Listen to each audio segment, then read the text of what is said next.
Meta tkellem fil-Kunsill tal-Ministri għall-Affarijiet Ġenerali fi Brussell, id-Deputat Prim Ministru Louis Grech fisser kif taħsibha Malta fuq kwistjonijiet li qed jiġu diskussi bejn il-Kunsill u l-Parlament kif ukoll dwar il-proposta tal-Parlament Ewropew li jkun hemm reviżjoni f'nofs is-sena u l-kunċett ta' flessibilità fejn jirrigwardja l-qafas finanzjarju multianwali tal-Unjoni Ewropea snin 2014 u 2020.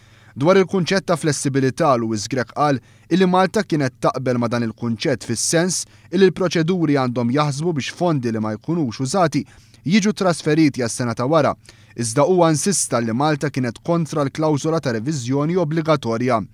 Huwa qal li klawżola bħal din tista' ġġib inċertezza fost dawk li jibbenefikaw u l-komunità tan-negozju, speċjalment fi klima ta' bħalissa, u tista' taffettwa ħażin l-implementazzjoni ta' programmi kemm mill-lat finanzjarju u kif ukoll minn dak amministrattiv.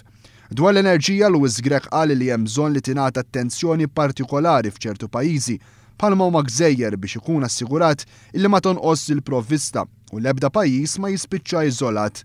Dwar it-tassazzjoni qal li l-evażjoni tat-taxxi u l-frodi huwa kwistjoni globali u għalhekk irridu soluzzjonijiet globali. Il-Kunsill Ewropew se jiltaqa' għada u għalih se jattendi l-Prim Ministru Joseph Muscat. Fis-summit tal-Kunsill Ewropew mistenni jkun diskuss is-suq intern tal-enerġija b'mod partikolari l-investiment li għandu jsir biex ikun hemm diversifikazzjoni fil-provvista tal-enerġija fl-Ewropa kif ukoll x'inizjattivi għandhom jittieħdu biex il-prezzijiet tal-enerġija jorħsu għall-konsumatur, kif hija il-prijorità tal-Gvern Malti. L-istess summit mistenni jiddiskuti wkoll miżuri biex jikkumbatti l-frodi u l-evażjoni tat-taxxa.